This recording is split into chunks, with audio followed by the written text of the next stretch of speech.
নমস্কার, বাসন্তীর রান্নাঘরে আপনাদের সবাইকে সুস্বাগত। বাসন্তীর রান্নাঘরে আজকে রান্না হবে শুক্তো।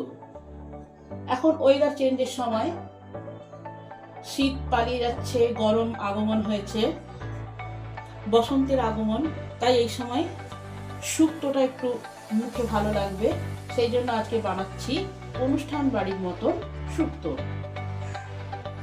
শুক্তো রান্নার জন্য নিয়েছি আলু, আর নিয়েছি কিছুটা পেঁপে, কিছুটা শিম,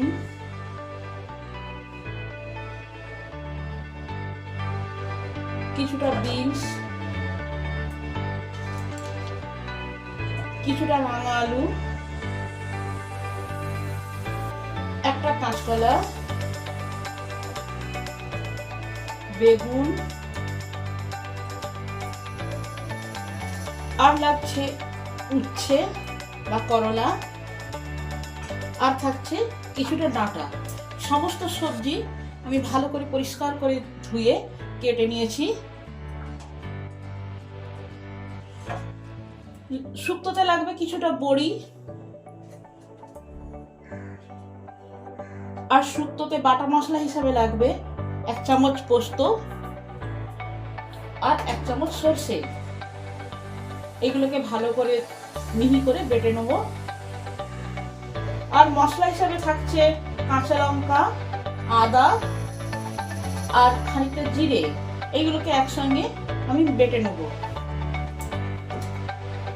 শুক্তোর যে ভাজা মশলা লাগবে সেজন্য আমি কিছুটা মৌরি, কিছুটা জিরে আর কিছুটা 5 ফোড়ন, 2টো কাঁচা লঙ্কা, 2টো তেজপাতা আর 1 টুকরো ডালচিনি, এইগুলোকে ভালো করে কাঠখোলায় ভেজে তারপরে মিক্সিতে গুঁড়ো করে নেব। প্রথমে বড়িগুলো ভেজে নেব।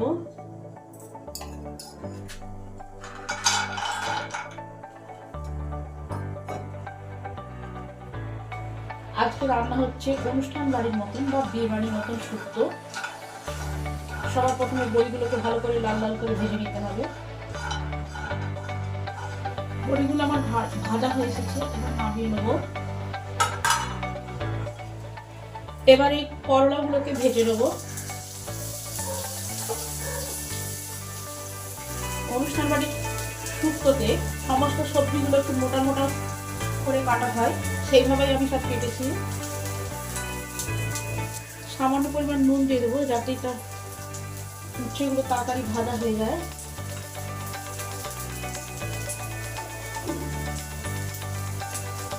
অল্প করে চাপা দিয়ে দিই।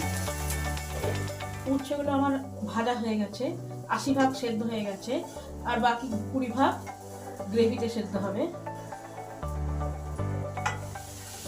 আলু পেঁপেগুলো একসঙ্গে ভাজা করে নিই নুন আর হলুদ দিয়ে। এগুলোকে ভেজে নেব। চাপা দেওয়া থাক যাতে এগুলো তাড়াতাড়ি নরম হয়ে যায়। 80 ভাগ রান্না করে নেব, 20 ভাগ শুক্তো যখন গ্রেভি হবে সেই গ্রেভিতে ঢুকবে। আলু আর পেঁপেগুলো আমার ভাজা হয়ে গেছে, তাই এগুলো নামিয়ে নেব। এগুলো 80 ভাগ সেদ্ধ হয়ে গেছে। অল্প পরিমাণ তেল দেব। শিম,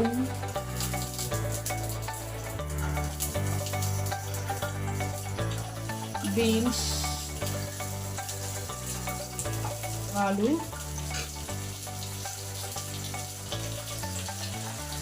একসঙ্গে ভেজে নেব।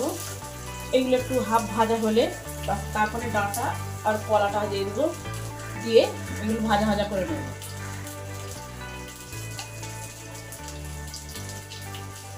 সামান্য পরিমাণ নুন আর হলুদ দিয়ে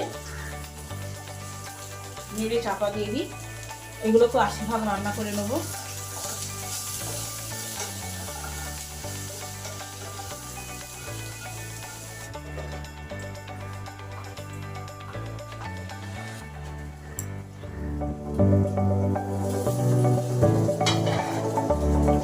বিনস, শিম, রাঙা আলু সব ভাজা ভাজা হয়ে এসেছে। এবারে কলাটা দিয়ে দিই এতে, আর ডাঁটাগুলো দিয়ে দিই, চাপা দিয়ে দিই, এগুলো একটু নরম হয়ে যাক, ভাজা ভাজা হয়ে যাক। কড়া গরম হলে কড়া একটু তেল দিয়ে দিই,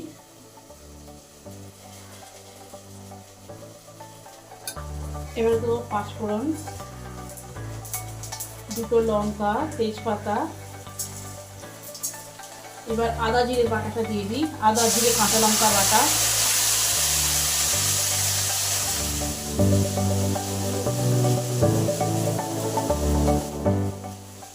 সামান্য পরিমাণ হলুদ দিই,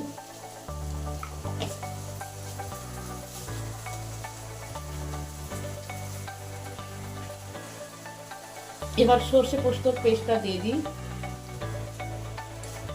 সর্ষে পোস্তকে বেশি কষা যাবে না, বেশি কষলে তেতো হয়ে যাবে।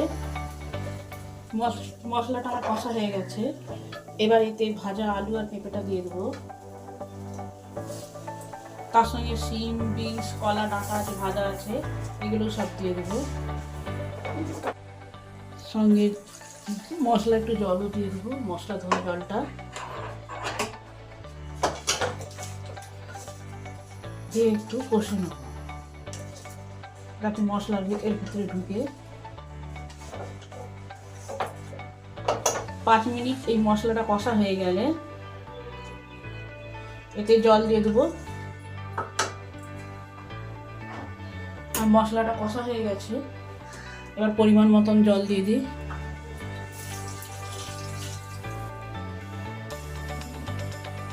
জলটা ফুটে উঠলে বেগুনগুলো দিয়ে দেবো। কড়ার ঝোলটা ফুটে উঠেছে, এবার কড়াতে বেগুনগুলো দিয়ে দেবো।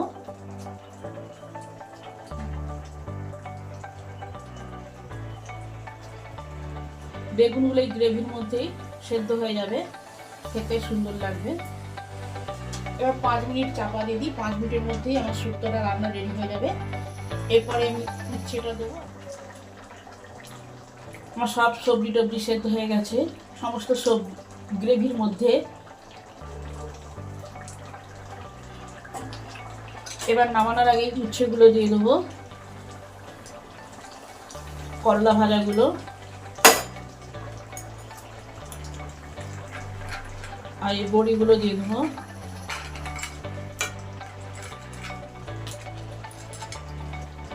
আর 1 বাটি দুধ দেবো। এটা হচ্ছে অনুষ্ঠান বাড়ির মতন দুধ দিয়ে শুক্তো।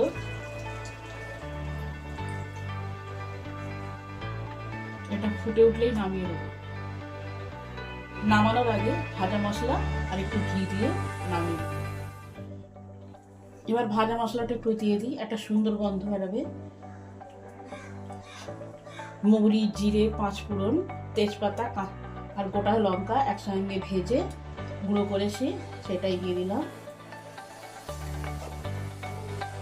সামান্য পরিমাণ ঘি দিয়ে দিলাম, সুন্দর গন্ধ আসবে।